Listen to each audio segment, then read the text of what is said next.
नमस्कार मित्रों चलिए आपको एक बार फिर साहित्य के माध्यम से मैं आपको लाहौर ले चलूं।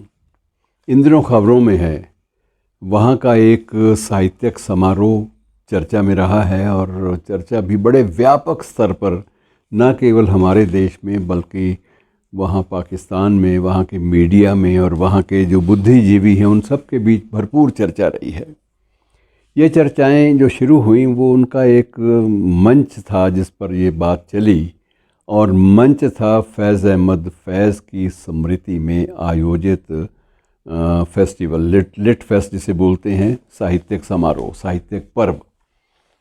और इस पर्व के बहाने बहुत सारी चीज़ों को याद भी किया गया। और वहाँ सबसे अच्छी बात ये थी कि भारत की नुमाइंदगी भी थी, और ये अक्सर होता नहीं है किसी लिटरेरी फेस्टिवल में। वहाँ इन दिनों में, इन हालात में भारत की भी पार्टिसिपेशन, भागीदारी वो सामने आई है तो उसका चर्चा करना चाहिए। और आई भी है तो बड़े एक अलग ढंग से, लीक से हटकर ढंग से आई है।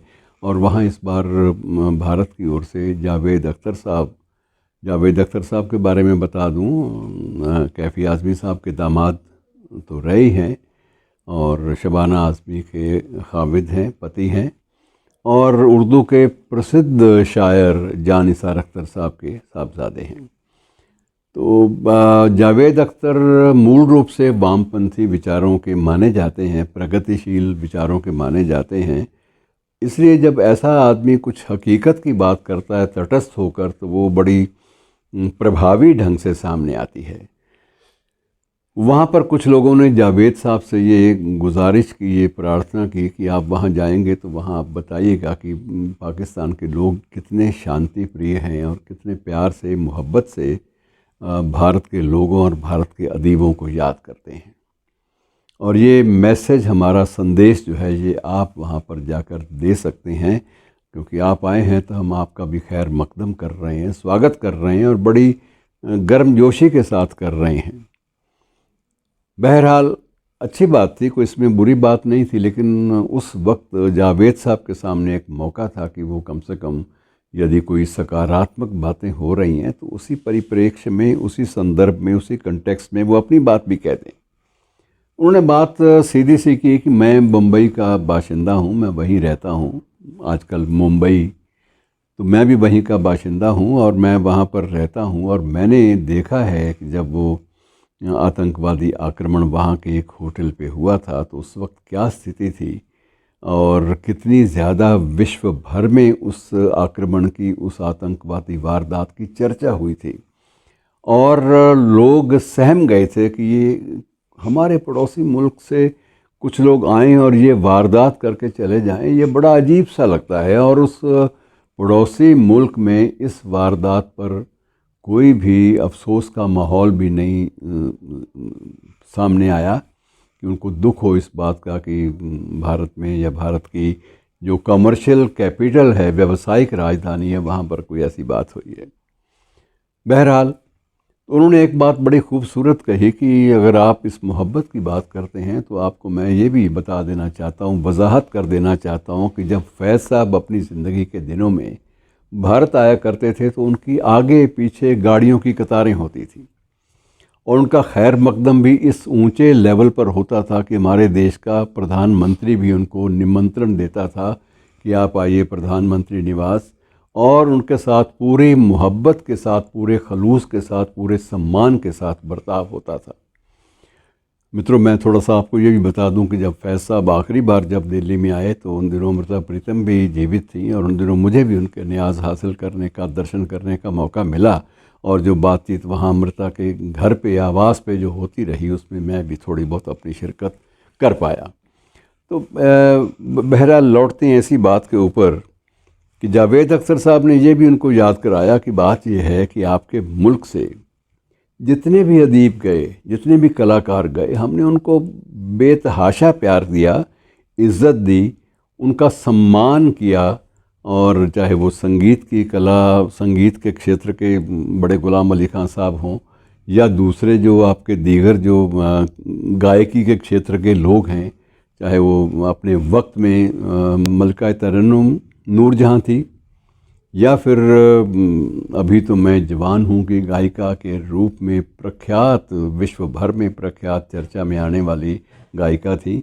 इन सब के बारे में मैं यही बता देना चाहता हूँ कि इन सब से, और उसके बाद आबिदा भी वहाँ पर कई बार आईं, कई फंक्शंस में उन्होंने पार्टिसिपेट किया, चंडीगढ़ में भी आई थी वो मुझे याद है, और बॉम्बई भी आई, दिल्ली भी आई। रेशमा को भी यहाँ पर विशेष प्यार जो है, मोहब्बत, प्यार और सम्मान निरंतर मिले, और रेशमा को भी प्रधानमंत्री आवास में बुलाकर सम्मानित भी किया गया था। तो ये सारा कुछ उन्होंने बताया कि भाई यहाँ से जो जाते हैं, हमारे सामने अदब, इस भारतीय उपमहाद्वीप का अदब, साहित्य, कला व संस्कृति होती है। हमारे सामने ये नहीं होता कि ये किस मुल्क से आया है। हम उनका सम्मान उस तरह से करते हैं, लेकिन उन्होंने एक सवाल किया जिस सवाल ने वहाँ पर मौजूद लोगों को भी लाजवाब कर दिया। उनके पास कोई जवाब नहीं था कि आप बताइए कि आपके मुल्क में आपने लता मंगेशकर को एक बार भी बुलाना वाजिब नहीं समझा। लता मंगेशकर पर हमारा अकेले का अधिकार नहीं है, और लता मंगेशकर एक ऐसी गायिका हैं जिनको अंतर्राष्ट्रीय स्तर पर सम्मानित किया जा चुका है, और ये हमारे मुल्क में सबसे बड़ा उनको जो हमारा सम्मान है, भारत रत्न, वो भी उनको प्रदान किया। और ये भी एक उन्होंने स्पष्ट किया कि ये भी एक अजब मौका था कि जब लता जी ने आखिरी सांस ली तो उसके बाद उनकी अंतिम रस्मों में शामिल होने के लिए हमारे देश के प्रधानमंत्री स्वयं वहाँ पर मौजूद थे। तो ये एक बहुत बड़ा सम्मान होता है, और सम्मान कला के प्रति होता है, और साहित्य के प्रति होता है, संस्कृति के प्रति होता है। लेकिन आपके मुल्क में किसी ने भी ये जायज़ नहीं समझा कि कम से कम एक बार वहाँ पर लता जी को बुलाकर उनको सुन तो लिया जाए। सम्मानित करने की बात तो अलग है। तो मित्रों, एक उन्होंने स्पष्ट किया कि ये चीज़ें अगर वाकई हम लोग चाहते हैं कि आपस में एक दूसरे देश के प्रति प्यार का माहौल बने, मोहब्बत का माहौल बने, तो आपको भी हमारे कलाकारों को, हमारे अदीबों को वही सम्मान देना पड़ेगा जो हम लोगों ने दिया है। हम लोगों ने जो दिया है वो एहसान नहीं किया, हमें लगा कि ये लोग सम्मान के, एहतराम के काबिल हैं, उनको हमने सम्मान दिया। लेकिन आपने तो उसके बाद ना तो लता जी को एक बार बुलाया, और अमृता भी चाहती थी अपना पुराना घर देखना, वो यहाँ के लोगों से हालात के बारे में पूछती रही, लेकिन आपने औपचारिक रूप से उनको भी वहाँ पर नहीं बुलाया। तो बहुत सारी बातें, खरी खरी बातें उन्होंने सुनाई। तो कई अखबारों ने, मीडिया ने इसे एक और सर्जिकल स्ट्राइक, अदबी क्षेत्र में सर्जिकल स्ट्राइक का नाम भी दिया। लेकिन ये वाकई मित्रों एक बड़ी तकलीफ़देह बात होती है कि जब अदब के माहौल की, मोहब्बत के माहौल की और ऐसे पैगामों की तवक्को की जाती है, उम्मीद रखी जाती है, तो कम से कम अपने दामन में झांक कर ज़रूर देख लेना चाहिए कि हमने क्या किया।